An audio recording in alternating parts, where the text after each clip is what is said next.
Neste 8 de abril de 2022, Santo André chega aos 469 anos de fundação. Desde a época que o João Ramalho chegou aqui, se encantou pelas terras, se enamorou da Bartira também, né? E a cidade começou a crescer, um ano antes da capital paulista. E neste momento em que celebramos esses 469 anos, eu tenho a honra e a satisfação de conversar com o prefeito Paulo Serra. Primeiro, prefeito, muito obrigado por me conceder o prazer dessa entrevista. Eu que agradeço, Joaquim, a oportunidade, sempre parabenizar pelo seu trabalho, pelo seu conteúdo, pela sua história aqui com a ABC, que você consegue informar com tanta qualidade tanta gente, viu? Obrigado pela oportunidade. Obrigado. Olha, prefeito, tinha vários temas para começar essa entrevista, mas eu resolvi colocar essa foto histórica aí do acervo do nosso museu, que mostra o Cine Teatro Carlos Gomes, ainda com o coreto e tal, e fazer uma viagem aí pelo tempo muito rápida, mostrar como ele estava até pouco tempo atrás, abandonado, com o pessoal na calçada. Aí. É um marco da cidade que não podia estar assim. E que agora, nesse 8 de abril, vai ser entregue desta forma, um espaço maravilhoso. Eu acho que, não só por ser uma casa de espetáculos, mas por ser um emblema da cidade, da história da cidade, não poderia ter uma escolha melhor do que o 8 de abril para marcar a reinauguração desse símbolo. O senhor concorda com essa análise? Ele é, de fato, a alma andreense? Concordo, Joaquim. A gente, como você bem colocou, nós somos mais velhos que a capital, né? Não à toa na nossa bandeira está lá Paulistarum Terra Mater, a terra-mãe dos paulistas, né? Então, porque parte do estado de São Paulo nasceu aqui em Santo André, antes até da própria capital. Então, para nós é um motivo de muito orgulho, de muita esperança também e otimismo nessa retomada, e sem dúvida que fazer essa retomada, fazer esse 8 de abril, depois de 2 anos de pandemia, devolvendo para a cidade o Carlos Gomes, não poderia ser melhor, porque tem uma ligação, não é só o equipamento em si, como você disse, tem uma ligação afetiva do andreense, né, com esse equipamento e tantos outros que a gente está devolvendo para a cidade, né?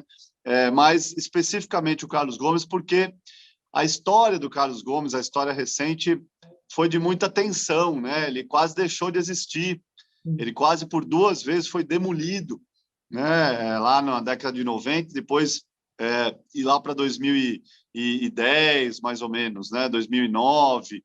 Então, a sociedade cultural na época e a sociedade andreense se uniu, conseguiram segurar através até de uma ação civil pública, e a gente não via mais saída, porque ele estava deteriorando, e aí conseguimos, junto com os órgãos também de defesa do patrimônio, aprovar um projeto moderno, que moderniza o Carlos Gomes, mas que mantém as suas características históricas e patrimoniais.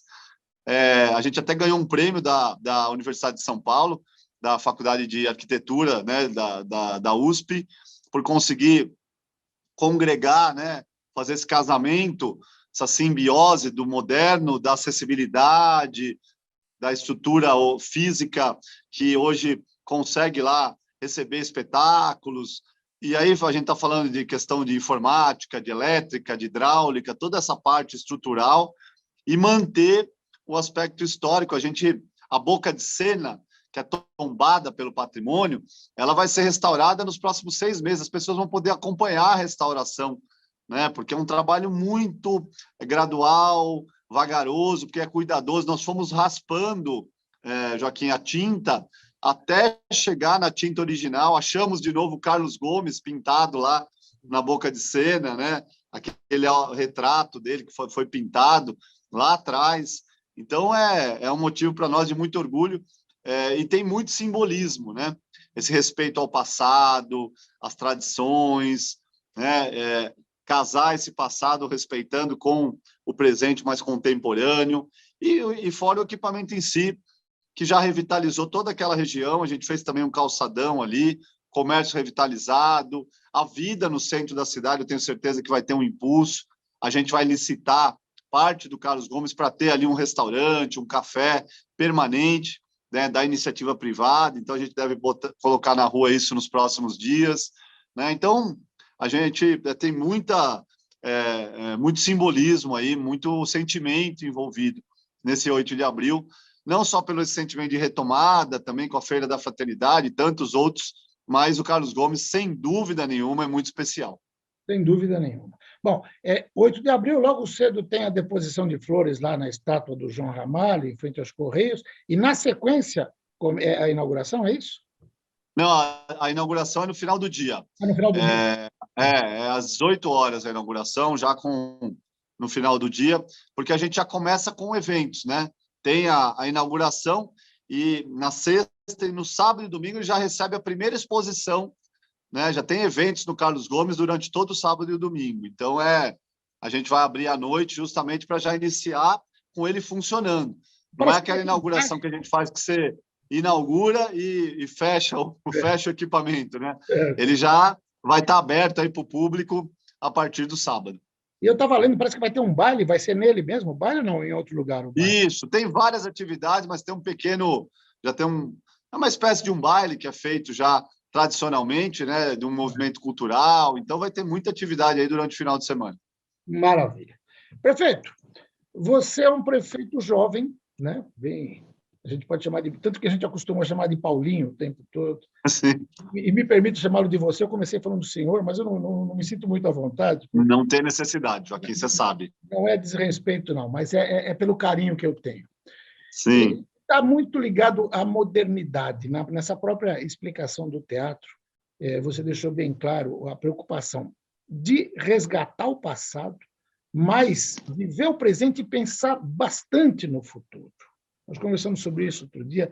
Eu acho aquele movimento que vai acontecer daqui a 31 anos, que é os 500 anos de Santo André, espetacular, uma iniciativa que vem mobilizando todas as regiões da cidade. Eu acompanho a modernização na estrutura, até da parte de finanças, com a facilitação para a instalação de empresas, com a rapidez. Eu mesmo já fui testemunha disso, quando precisei usar o sistema para atualizar os dados da minha pequena empresa, eu achei, vou perder horas aqui. A coisa resolveu em 15 minutos, muito rápido. Isso tem atraído empresas, e grandes empresas, pequenas e médias empresas, para a cidade. O que a gente pode esperar de Santo André daqui para frente? E isso é um motivo fundamental para a celebração desse momento? Sem dúvida, Joaquim. A gente tem uma cidade hoje muito mais estruturada, com um ambiente muito mais propício para o crescimento, para a geração de emprego, para a geração de renda. É claro que a gente não está dizendo com isso que a cidade está perfeita. Tem muitos desafios, inúmeras obras que a gente ainda precisa tirar do papel, programas, cuidar de novo, né, de uma forma agora abrangente da saúde, porque nós ficamos praticamente 2 anos com apenas um tema, né? Eu digo que a gente teve 2 anos monotemáticos, né? Foram só pandemia, pandemia, pandemia, vencer a pandemia, e tinha que ser assim, preservar vidas e vencer a pandemia. Estamos no final dessa guerra, vamos vencer, né? Mas agora a retomada significa celebrar a vida, voltar ao nosso cotidiano e também com os desafios que são impostos a nós. Mas essa questão de criar, acho que é o principal, né? Criar um ambiente de credibilidade, de facilidade, um ambiente convidativo e competitivo para a geração de emprego e renda é um grande diferencial, né? E deixar isso plantado como um planejamento estratégico para as próximas gerações. Esse é o grande legado que a gente está buscando. A cidade encontrou um caminho, com seus defeitos, com os seus desafios, mas encontrou um caminho.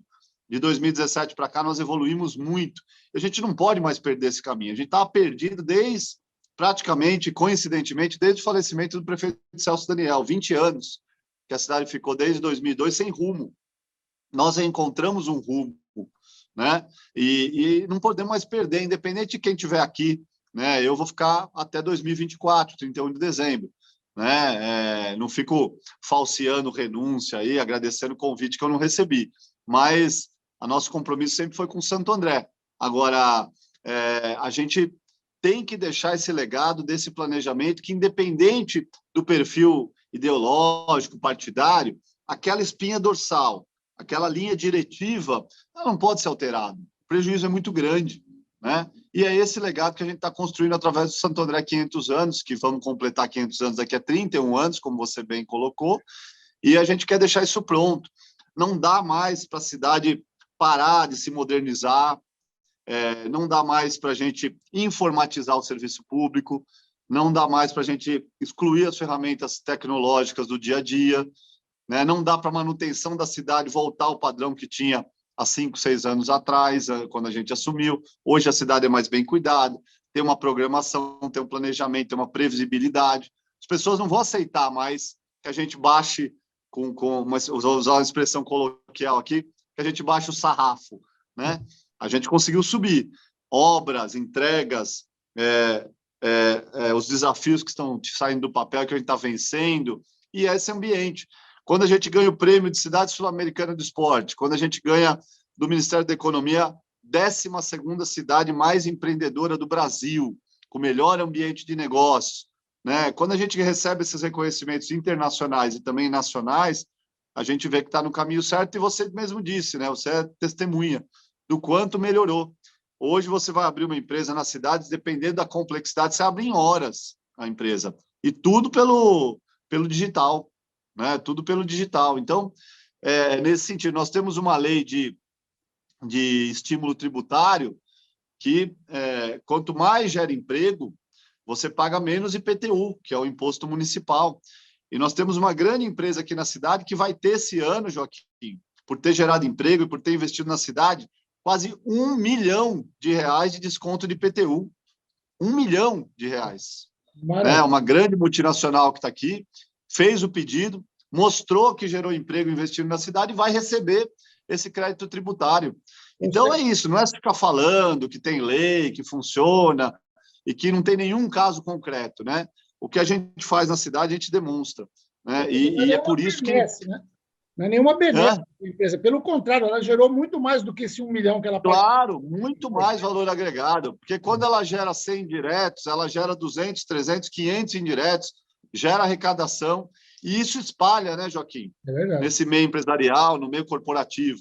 Então, hoje, o investidor que vem para Santo André sabe que tem um ambiente aqui, né, que estimula os investimentos. E aí, quando essas grandes empresas vão fazer lá nas suas matrizes, né, na Europa, na Ásia, o seu planejamento estratégico fala, opa, a planta lá de Santo André nós podemos investir com tranquilidade, porque tem uma estabilidade, tem uma credibilidade, mais do que isso, tem estímulos a essa ampliação. Então, a gente está muito feliz, muito convicto de que está no caminho certo, e essa retomada com solidariedade, com essa celebração da vida, representa tudo isso.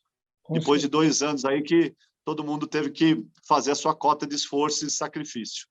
Com certeza. Agora, o cidadão que acompanha mais atentamente o dia a dia da administração, mais preocupado com a sua cidade, ele é levado a pensar o seguinte: apesar de todos esses avanços, de todas essas conquistas, está sendo preparada uma mini-reforma aí administrativa, até com junção de pastas. Por que a necessidade de se fazer essa reforma, até com troca de peças, de nomes importantes do primeiro escalão, né? A gente teve a saída do secretário de Saúde já para a substituição pelo Policineto, que estava na unidade de planejamento, que, aliás, cuidava dessa questão dos 500 anos, não sei como é que vai ficar isso com a saída dele, como é que vai ficar essa mudança. Por que essa necessidade de mudança e o que ela objetiva? Joaquim, a gente continua, lá em 2017, a gente implementou um novo modelo de gestão, né? Com enxugamento da máquina, com venda de ativos que, na verdade, eram passivos, devolução de imóveis alugados, frota oficial, redução, término de regalias que tinham aqui, com posturas, né? Os próprios carros de luxo que o prefeito, o vice-prefeito tinham. Então, muitos simbolismos que resultaram efetivamente numa máquina mais enxuta, que aumentou a capacidade de investimento, limpou o nome da cidade e permitiu que a cidade voltasse a investir. Hoje nós temos mais de R$1 bilhão em investimento público na cidade. A gente só conseguiu ter acesso a esse recurso com o nome da cidade limpo, né? Quando a gente assumiu, o nosso rate, que é a classificação fiscal, era D. Hoje o nosso rate é B+, né? Então, a gente vai continuar nessa linha de deixar o nome da cidade com credibilidade. E aí, com o passar dos anos, Primeiro que a gente vai vendo também na prática, melhorando cada vez mais a gestão, aprendendo no dia a dia, e aí não tem nenhum constrangimento de dizer isso aqui é um aprendizado diário, né?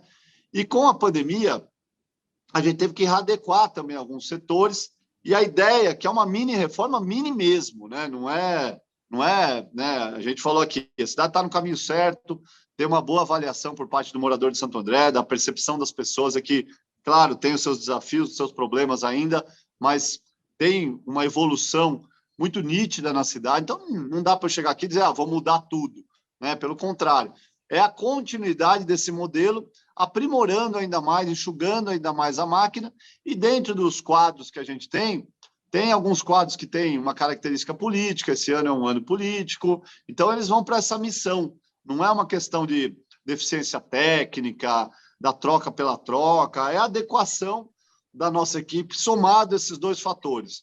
A continuidade desse enxugamento, dessa modernização administrativa que a gente começou em 2017, com essa adequação para esse calendário político, né? A gente tem muitos secretários aqui que têm uma vida e uma participação política importante.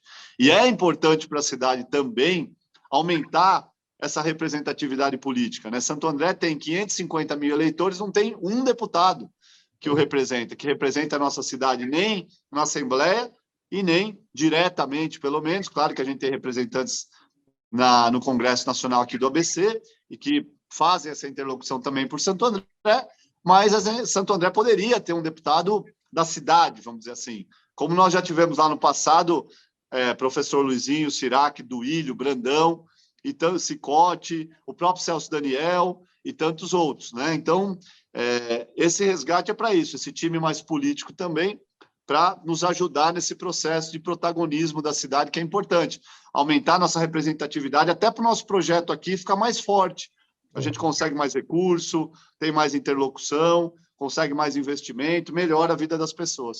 Legal. Bom, isso é importantíssimo, porque esse ano, como você mesmo disse, nós temos essas eleições que são fundamentais para deputado estadual, para governador, para senador, para deputado federal, e faz muito tempo mesmo que a cidade não tem um representante no Palácio 9 de Julho, no Congresso Nacional. Então, o grupo político, aí, independente da administração ou não, vai trabalhar com afinco para mudar essa história desta vez. Né? Vamos, e por isso que alguns vão deixar, como foi o caso do Márcio Chaves, já deixou a saúde, fez um trabalho brilhante no Quali Saúde, lá, quando ele assumiu, ainda tinha uma desconfiança das pessoas, do morador, da moradora, com relação à saúde, as novas unidades, né, a modernização que a gente implementou, o Márcio tirou isso do papel, e na Covid, então, foi um herói, né? Ele, toda a equipe de saúde, os nossos heróis da saúde, médicos, enfermeiros, o pessoal da limpeza, os administrativos, enfim, todos eles fizeram com que Santo André se tornasse uma referência mundial no combate à Covid.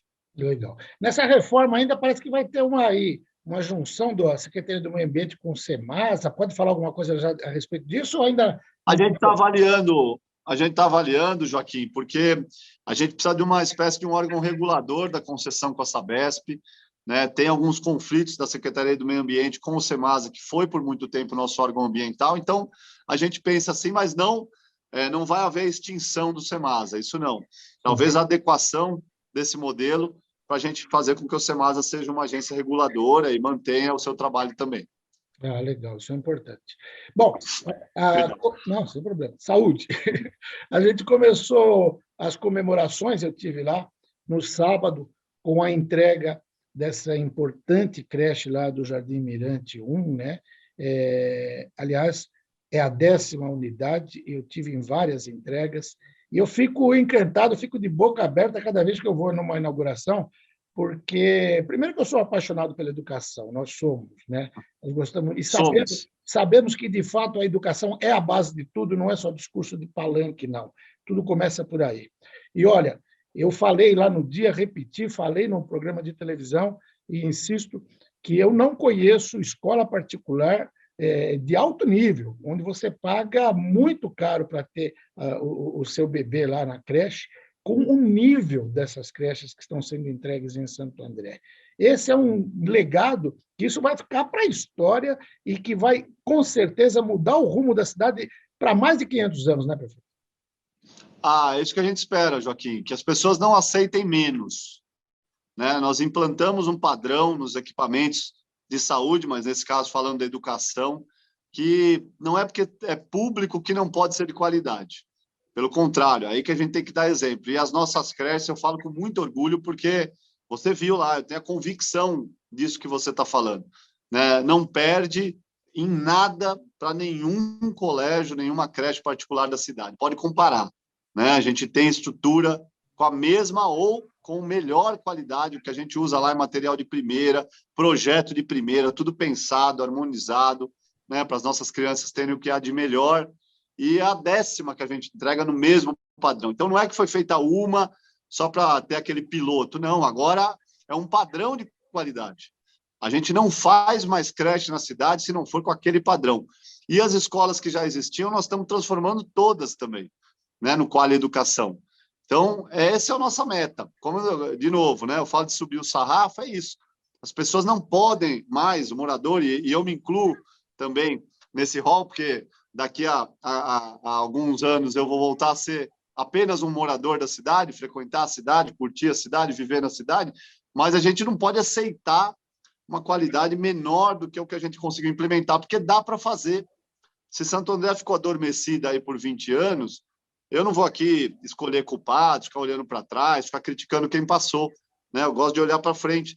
Mas o que a gente está demonstrando é que dá para fazer, com esforço, claro, com intensidade, com disposição, com vontade de fazer, né? O amor que a gente tem pela cidade, mas dá.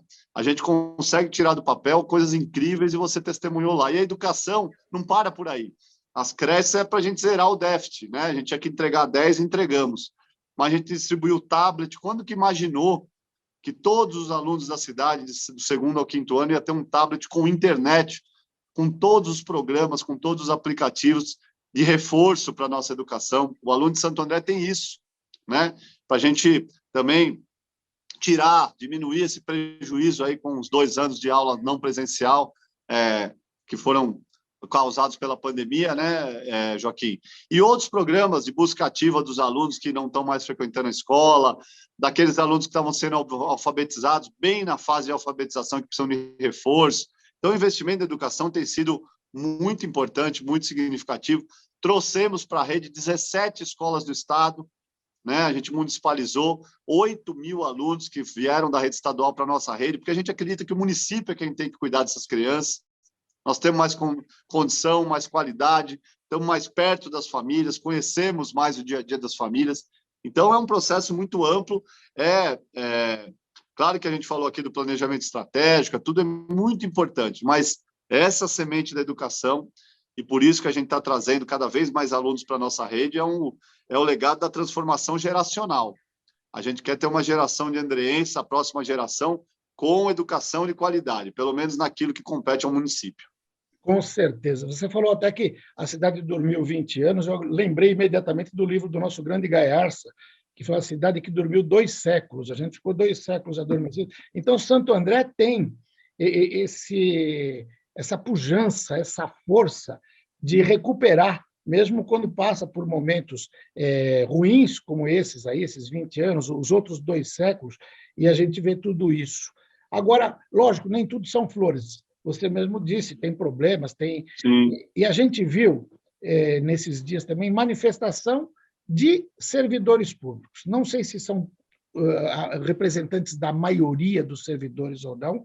A gente vê cobrança. Eu sou, por incrível que pareça, quando o pessoal fala mal de servidor público, eu sou um dos que sai em defesa, porque a gente sabe que a grande maioria trabalha muito, a grande maioria ainda ganha muito mal, ainda não tem aquela remuneração que mereceria. Eu tenho certeza de que você tem essa consciência, mas, ao mesmo tempo, houve um avanço. Queria que você falasse um pouco disso. Como é que é ter essa manifestação e, ao mesmo tempo, estar trabalhando para que a totalidade dos servidores possam ter a justa remuneração e a justa atenção que eles merecem? Joaquim, a gente fez um grande esforço desde o início da gestão, né? Nós trabalhamos com duas frentes. Primeiro, as reposições, né? E eu mantenho meu compromisso dos servidores não terem perdas nos 8 anos que a gente passou aqui. Esse era o primeiro desafio que a gente vai passar até 24. É claro que a pandemia dificultou muito, né, a questão da saúde financeira da cidade, orçamentária. Mas nós iniciamos lá em 2017 um processo de requalificação, de reclassificação. Já fizemos mais de 40 categorias, ninguém mexia nisso. Nós reclassificamos como critério aquelas categorias que estavam muito distante do mercado, do valor médio de remuneração do mercado. Vamos ter um pacote agora, ainda nesse semestre, também de reclassificação, e conseguimos, dentro do limite que nós temos de financeiro mesmo, não tem aqui segredo, né? Um aumento de 7% a 14%, de uma reposição, nem podemos chamar de aumento, né? Para quem ganha menos, chega até 14%, porque a gente dobrou a cesta básica, e para quem ganha mais, 7%, 3% agora e 4% em setembro, né? Esse é o nosso limite para esse ano. Eu respeito muito a manifestação, claro, é o que você gostaria, é o que você... Não, eu queria, no mínimo, repor a inflação, né? Mas não tem recurso, não tem dinheiro, não tem jeito, não tem o que fazer. Nós temos um planejamento aqui, a arrecadação ainda não voltou, né? Nós deixamos um pouco de recurso com relação ao servidor para reclassificar. Nós vamos reclassificar outras categorias ainda nesse primeiro semestre, né, válido, e algumas para o ano que vem, enfim, tem um planejamento que a gente vai apresentar em breve, e aí não tem muita alternativa. A gente tem, só de precatório, Joaquim, a gente paga todo ano 200 milhões, uma herança lá de trás. Aliás, a herança de um aumento não analisado devidamente, exatamente. O famoso caso dos 25%, que você Isso. joga a bomba para o sucessor e deixa aí, e a cidade está pagando isso até hoje. E nós resolvemos pagar para o nome da cidade não ficar sujo. Por isso que Santo André não ia também para frente no ponto de vista do nome, né, do cadastro da cidade perante o Ministério da Fazenda e órgãos internacionais, né? Então, o servidor, a grande maioria, sabe da nosso compromisso, da nossa valorização. Nunca houve tanto servidor de carreira em cargo de confiança, né, nos chamados comissionados. Nunca houve tanto servidor de carreira em cargos de direção, né? A gente valoriza muito isso e você tem razão, a grande maioria trabalha muito, mas muito pela cidade, se dedicam. Eu não tenho nem o que dizer do pessoal Defesa Civil, pessoal operacional, pessoal de obras, pessoal do administrativo aqui da prefeitura, da saúde, então, com essa pandemia toda, enfim, nós temos muita gente boa. Os movimentos, a gente respeita muito, mas não tem como a gente não registrar aqui. Tem um caráter político e eleitoral, né, Joaquim? Para mim, para um sindicato, por exemplo, de servidor ter legitimidade, não pode ter candidato a vereador, né? Não é nada. Você quer ser sindicalista, você quer defender uma categoria, defenda a categoria. A partir do momento que você começa a usar essa categoria para tentar ser vereador, para se filiar a um partido político, para trazer um vereador de oposição para o palanque, né, para falar mal da gestão, né? Claro que você usa, de alguma forma, como massa de manobra, aqueles que se sentem injustiçados de verdade. Eu acredito que tem a gente que está se sentindo desvalorizada, porque, repito, a gente queria dar muito mais, mas esse ano não é possível. Agora, a gente tem que separar.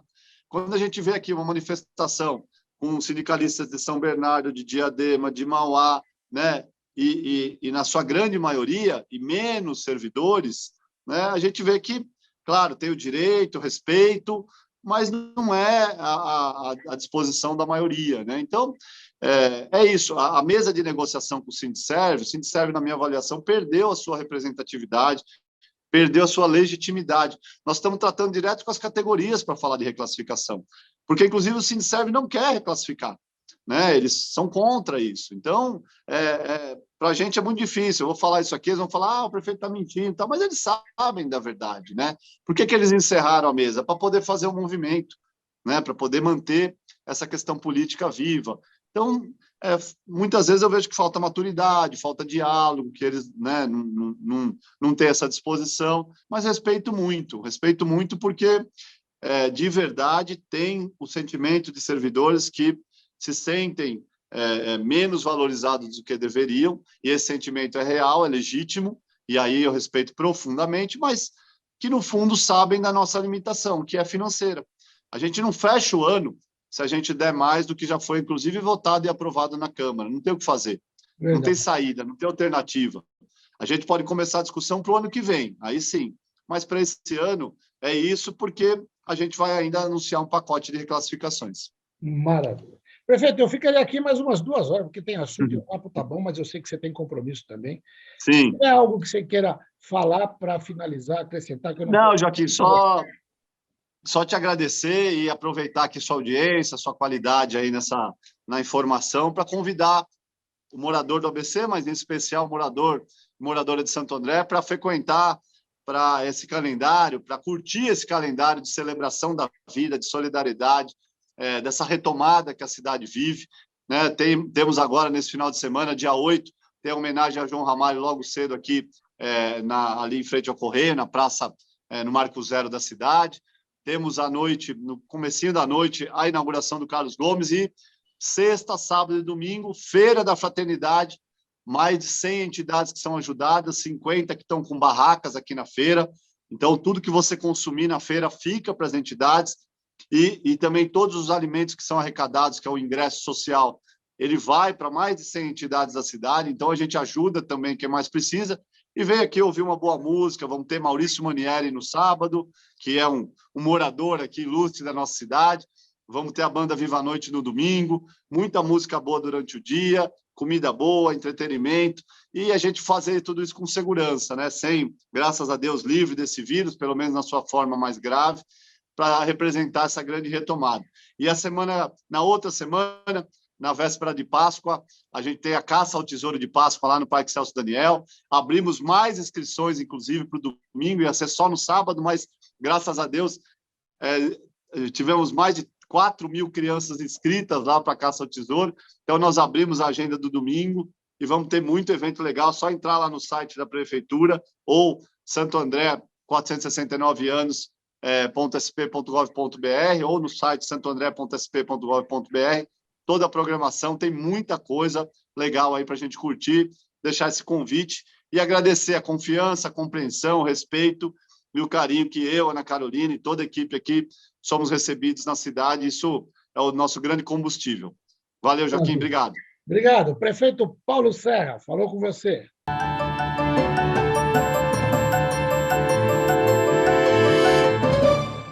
A construtora Patriani traz para São Bernardo o prédio mais moderno da cidade, em uma localização incomparável, ao lado do Shopping Metrópole e do Parque das Bicicletas. Apartamentos amplos com 3 suítes, varanda gourmet, depósito privativo e 2 ou 3 vagas grandes na garagem, sendo uma vaga americana. E ainda um ponto de recarga para carro elétrico por apartamento. Um projeto exclusivo para quem quer viver com o máximo de conforto e sofisticação. A área de lazer é completa. Beach tênis, casa de campo e piscina aquecida são apenas alguns exemplos. Tem ainda espaço coworking, pet place, espaço Uber, delivery room e muito mais. Um prédio altamente tecnológico, que tem até fazenda de energia solar instalada no topo dos edifícios. Espetáculo Patriani em São Bernardo. Diferente de tudo que você já viu.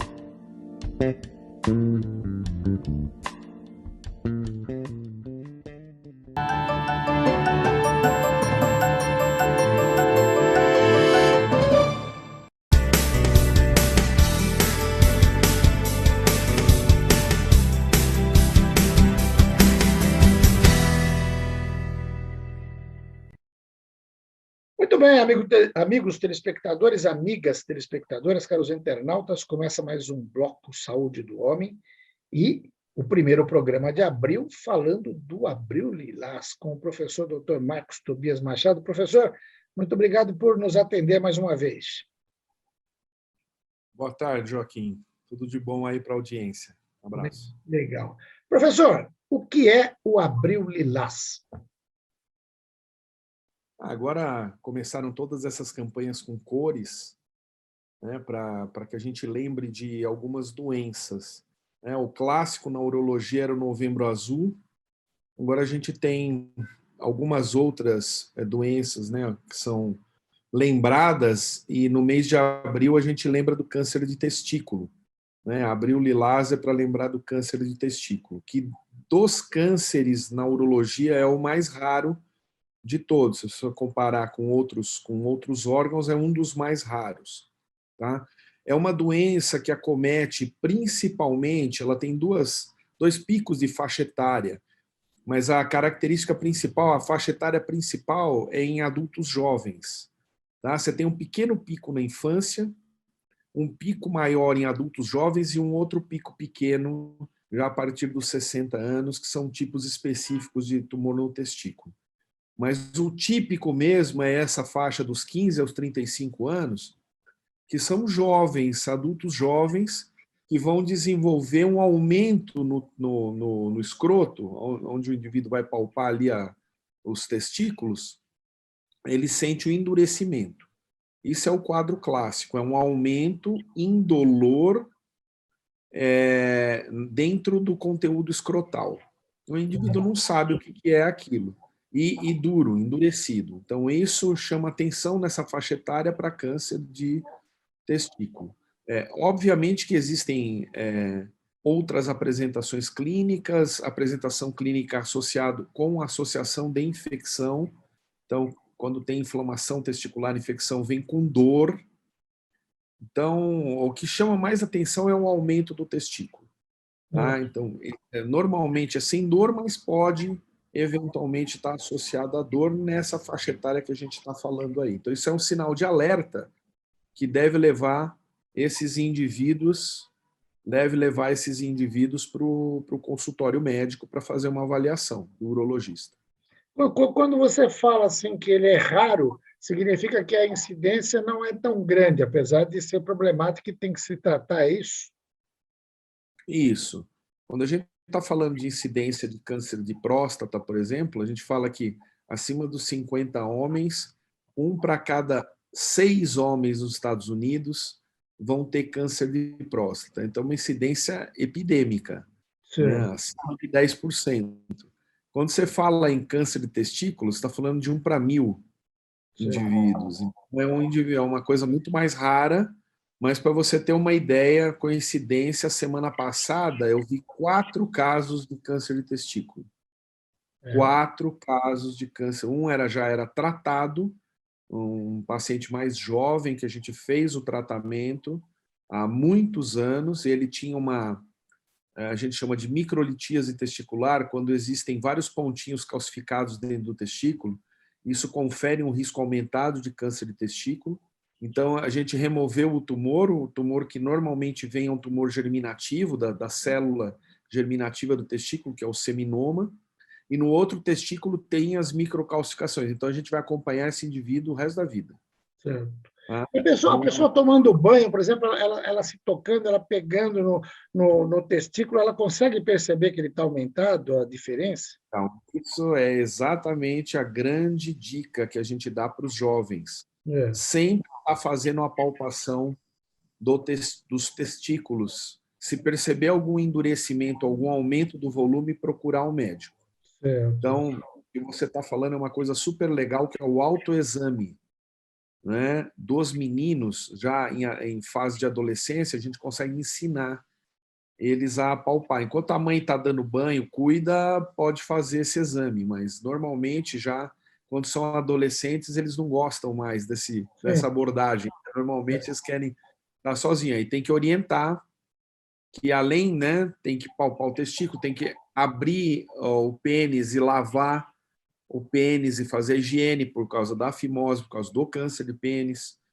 Então, são orientações simples que os pais podem dar, né? O pediatra na fase de infância, depois os pais podem ensinar o adolescente, e qualquer alteração procurar o médico. Tá? Quem faz autoexame está comprovado, detecta a doença muito mais precocemente. Correto. E descobrindo em tempo, a possibilidade de sucesso no tratamento é muito grande, não? Sim, se você pegar em fase... Na verdade, o câncer de testículo ele tem uma característica curiosa.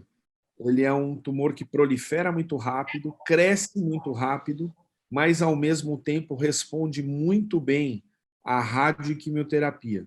O seminoma responde muito bem à radioquimioterapia e os não seminomatosos, que são um outro tipo mais frequente, respondem muito bem à químio. De maneira que a gente tem aí mais de 90% dos indivíduos são curados, mesmo com doença mais avançada.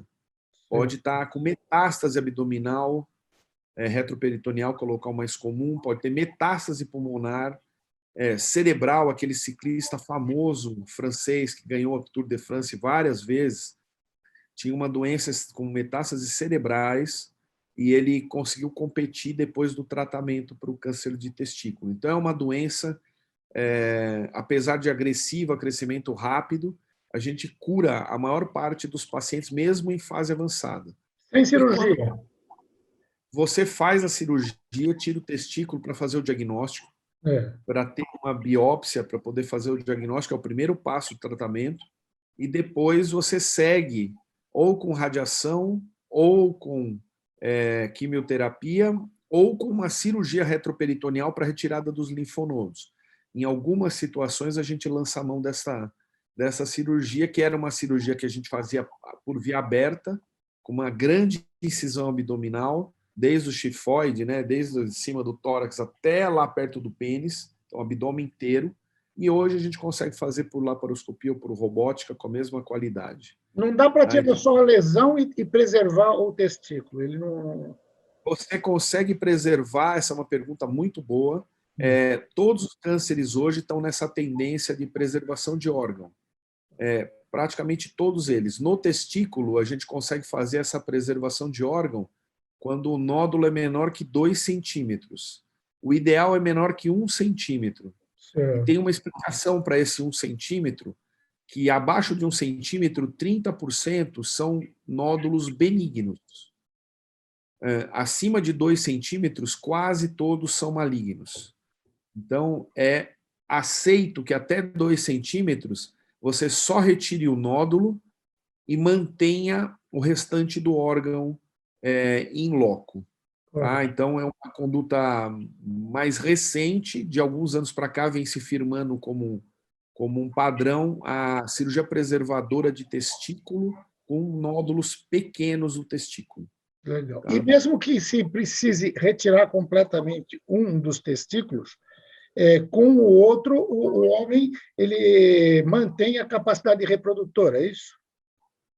Você sabe que essa é uma ótima pergunta também.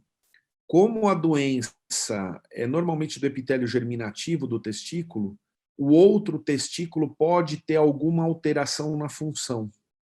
Então, é importante que a gente faça o espermograma antes do tratamento, antes de qualquer tratamento. Todos os tratamentos podem afetar a fertilidade, cirurgia, radiação ou quimioterapia, mas na grande maioria das vezes aquele padrão anterior de sêmen volta. Então a tua pergunta é parcialmente certa, a resposta é parcialmente certa, numa boa proporção de pacientes existe a recuperação funcional. O problema é naqueles que não têm a recuperação funcional. E é um indivíduo jovem, ainda muitas vezes sem a prole constituída. Então, todos os casos de câncer de testículo, quando a gente vai operar, antes de operar, a gente indica que congele o sêmen, que faça o espermograma e que congele o sêmen até que o tratamento seja definitivo. E aí a gente repete o espermograma. O espermograma está normal, aquele sêmen guardado pode ser desprezado. O espermograma está alterado, deixa guardado no banco de sêmen, tenta a reprodução normal, muitas vezes vem mesmo com o espermograma alterado, e se não vier, já tem o material para fazer a reprodução assistida, já está guardado. Tá? Isso é extremamente importante, porque como esses indivíduos curam, na grande maioria das vezes, depois ele vem com essa demanda. Né? Se casam, têm uma vida normal e vem realmente com essa demanda de querer procriar, de ter filhos. E aí a gente não pediu para guardar, antigamente não se fazia isso, e o indivíduo às vezes ficou sequelado pelo tratamento, pela cirurgia, por uma série de problemas, quimioterapia, rádio, e aí não consegue ter fertilização normal, tem que partir para uma fertilização assistida com um sêmen bem pior. Muitas vezes já mexido, né, tratado, e aí a chance de sucesso é menor. Então a gente pede para guardar o sêmen no banco de sêmen antes da cirurgia. Legal. Bom, professor, então, nesse Abril Lilás, o recado importante é de conscientização de as pessoas, aí, independentemente da idade, fazerem esse autoteste e qualquer desconfiança tem que procurar um especialista, procurar um urologista, porque é ele quem vai decidir qual é o melhor tratamento. É isso? Exatamente. Aí eles vêm ao médico e a gente faz a palpação, já consegue diferenciar uma coisa da outra, e para complementação a gente faz ultrassonografia e os marcadores tumorais no sangue, que a gente tem alfa-fetoproteína, DHL e beta-HCG. Esses tumores costumam produzir esses marcadores. Alguns desses tumores produzem marcadores. E aí a gente consegue fazer o diagnóstico diferencial e indicar o tratamento. Muitas vezes o que é palpado ali é um cisto no epidídimo e não é um tumor no testículo. Muitas vezes é um nódulo testicular e você confirma através dos exames, e aí vai para o tratamento na retirada do testículo ou, se possível, preservação com retirada do tumor. Tá? Então, é extremamente importante esse recado, é uma doença que você tem uma curabilidade elevada, em estágios iniciais, obviamente, que é 100%, a gente fala 90%, ou em alguns tumores 80%, porque pega, às vezes, avançado já. Então, alguns casos, infelizmente, a gente não cura quando está avançado. Então, essa mensagem da prevenção aí, do autoexame é extremamente importante, né? De procurar o especialista, qualquer que seja a dúvida, eu acho que vale muito a pena. Com certeza. Professor, se tiver algo que queira acrescentar que eu não perguntei, fique à vontade.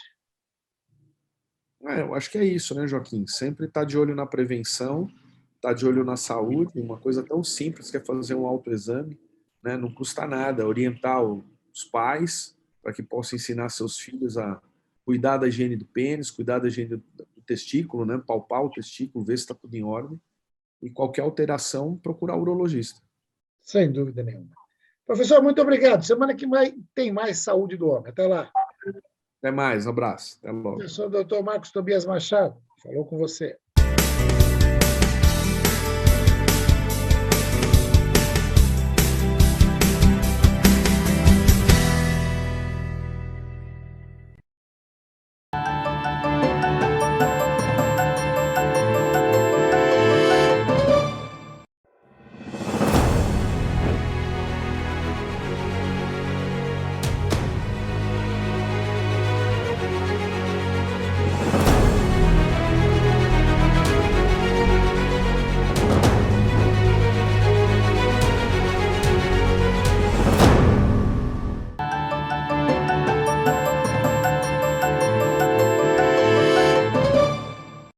Nesta segunda-feira, 4 de abril, o vice-prefeito de São Bernardo do Campo, Marcelo Lima, anunciou, ao lado do prefeito Orlando Morando, a sua volta como filiado ao Solidariedade para disputar uma cadeira de deputado federal nas eleições deste ano. Eu estive lá, acompanhei, participei da entrevista coletiva, da qual vocês assistem agora alguns trechos importantíssimos. Fiquem com a entrevista. Nós tivemos uma decisão na sexta-feira, né? Depois o Orlando não ter aceitado o convite de ser o nosso candidato a vice-governador do Rodrigo, e depois de ter tomado a decisão de ficar até 2024 na prefeitura, como ele já disse, a importância para ele, para a população, e uma decisão também acertada, a de convite que eu também apoiei ele nessa decisão, porque sendo importância dele estar à frente da prefeitura até 2024, dos projetos que estão em andamento e porque São Bernardo do Campo está passando por uma grande transformação. E também a importância de ter, neste momento político, um candidato para que possa ajudá-lo ainda mais, ajudar no governo federal a manter os projetos Praça Parque, Arena, viários, recapeamento, habitacional, os projetos que o prefeito colocou em prática. Uma das missões que eu hoje venho tornar público a nossa pré-candidatura, a nossa filiação partidária ao Solidariedade, Partido de Solidariedade, a qual nós pretendemos disputar a eleição, disputando uma cadeira no Congresso, na Câmara Federal, para representar São Bernardo do Campo, o ABC, o Estado de São Paulo, mas com uma missão muito clara, de estar lá em Brasília representando São Bernardo do Campo, ajudando Orlando, ajudando a Prefeitura de São Bernardo do Campo a continuar fazendo essa transformação que São Bernardo já está passando e melhorar ainda mais com o deputado ao lado do prefeito. E por que a solidariedade? Olha, primeiro porque eu já vim de lá, né? A gente tem conhecimento, tem muito amigo, portas abertas. Segundo porque o partido que vai estar na raia do nosso candidato a governador, que é o Rodrigo Garcia, conversamos bastante, até o ponto mais importante da decisão foi estar junto e ao lado do candidato a governador, o Rodrigo. Temos essa garantia, claro que isso vai se resolver na convenção partidária, mas já está bem conversado, bem apalavrado. E segundo que lá nós temos uma chapa boa, né? E, enfim, se sentindo em casa novamente, tivemos uma eleição em 2016 juntos, né? Eu estava na Solidariedade, me senti em casa e voltei com muita tranquilidade e confiante que nós vamos ganhar a eleição em outubro agora para ter um deputado federal. E a principal dobrada com a deputada Carla Morando? Em São Bernardo do Campo nós vamos dobrar com a Carla, fazer uma dobrada com a nossa candidata a deputada estadual Carla, que vai para a reeleição. Nós vamos ter outros locais também que vamos estar juntos, aonde nós pudermos estar juntos, pode ter certeza que nós vamos, para mim também é uma honra estar ao lado da Carla, que já estivemos juntos em 2018 e estaremos também em 2022. Prefeito Orlando Morando, para a cidade ter um federal do grupo político que está no comando do Passo, a importância dela. Joaquim, vamos lá. Respondendo sua pergunta, olha, nós estamos reeditando o que fizemos em 2018. 2018 foi uma eleição atípica, considerando que outsiders da política tiveram votações fora da média do que se esperava, tanto para deputado estadual quanto federal, o que nos traz um otimismo muito grande em relação às duas candidaturas. A candidatura do Marcelo, que foi bem na última eleição, tenho convicção, se não fosse o efeito desses players que não tem base na cidade nem na região e tiveram votações muito expressivas, o Marcelo já teria sido eleito em 2018. E quem fala isso são os números. Basta você pegar os números de deputados que nunca vieram a São Bernardo, a votação que tiveram. Se ele tivesse tido 20, 30% dos votos desses outsiders, estaria eleito hoje. Eu não acredito que a eleição para o Legislativo se repita nessas eleições. Eu vejo cada vez mais a política voltando para os políticos. Então quem tem, não tradição, mas quem tem trabalho na base, quem tem identidade com a cidade, terão as melhores votações. A decisão do Marcelo, na minha avaliação, fizemos isso compartilhando, ele tomou a liberdade de compartilhar do Solidariedade, foi muito acertado. Mais uma vez o Marcelo mostrou extrema lealdade, ele estava afiliado a um partido que, aliás, nós somos gratos, nenhuma ingratidão ao PSD. O Gilberto Kassab foi muito correto, o Marcelo teve a boa disciplina de comunicar a ele a saída por uma questão natural, né? Nós temos um projeto, um comprometimento do nosso grupo político com o candidato a governador Rodrigo Garcia. E aí não poderia ser diferente. Ele tem hoje um pré-candidato dele ao governo, que nós respeitamos, inclusive é um ex-colega do PSDB, mas não poderia ser diferente. E ao mesmo tempo uma escolha, na minha avaliação, muito acertada. O Marcelo, no Solidariedade, sem nenhum falso otimismo, tem plenas condições de liderar a chapa. Se você pegar o histórico do que ele teve, a manutenção do trabalho, o momento político, o Marcelo e a Carla disputaram a eleição em 2018, nós estávamos iniciando o governo. Hoje nós temos um governo em pleno andamento, com as obras que prometemos entregues, novos hospitais, viadutos, piscinão, os programas Praça Parque, Arena Parque, educação, todo em funcionamento. Então, a gente fala isso com tranquilidade, basta ver as urnas de 2016 e olhar as urnas de 2020. O que também aumenta muito a nossa confiança de que existe uma receptividade maior para os nossos candidatos aliados ao nosso governo e, consequentemente, o Marcelo e a Carla tendem a colher os frutos. As pessoas olham sempre, primeiro na cidade, agora com o prefeito. Nós tivemos um enorme desafio em 2018. A mulher do prefeito foi eleita. O governo estava começando. Em 2017 pegamos isso destruído. 2018 começamos, mas não tinha obra entregue. Hoje a gente tem uma gama de obras entregues e, aliás, conquistas extremamente importantes que não estavam previstas para a nossa cidade. Nós não tínhamos previsão de muitas obras. O programa de recapeamento da cidade não tinha nem previsão nem orçamento. Uma ponte estaiada que a gente inicia agora no mês que vem, a canalização dos coros que foi feita, enfim, aqui eu teria que passar algumas horas listando. Então isso também nos traz uma confiança do êxito que terão as candidaturas, tanto do Marcelo quanto da Carla. Fazendo esse cenário nacional, o ex-governador do Rio Grande do Sul, Eduardo Leite, acaba de sinalizar com a possibilidade de ser vice na chapa com a Simone Tebet. E disse que as prévias não são maiores que a convenção supera as prévias. Como é que o senhor vê isso? Olha, eu já me posicionei. Primeiro, caso o partido não valide as prévias, é muito provável que teremos, eu não, né, mas o partido terá problema com a justiça eleitoral. Foi utilizado o recurso público para as prévias e foram gastos quase 10 milhões no PSDB. Alguém precisa explicar, então a prévia é de brincadeira e o recurso público foi utilizado. Então, acho que primeiro tem uma questão legal a ser superada.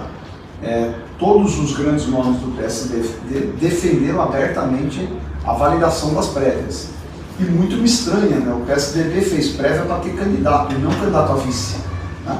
Não, o PSDB fez prévia para candidato a presidente. Eu não vi em nenhum lugar, o dia que eu fui votar lá em Brasília não estava escrito prévia para vice-candidato a vice-presidente. Então, mais um fracasso aí na minha avaliação dessa postura, que, aliás, sequer o Eduardo Leite conseguiu acertar quem vai ser o seu sucessor no seu estado. Né? Uma situação bastante confusa. Eu acho que ele, antes de dar opinião sobre o âmbito nacional, ele precisaria se posicionar no estado que ele governou até a última sexta-feira.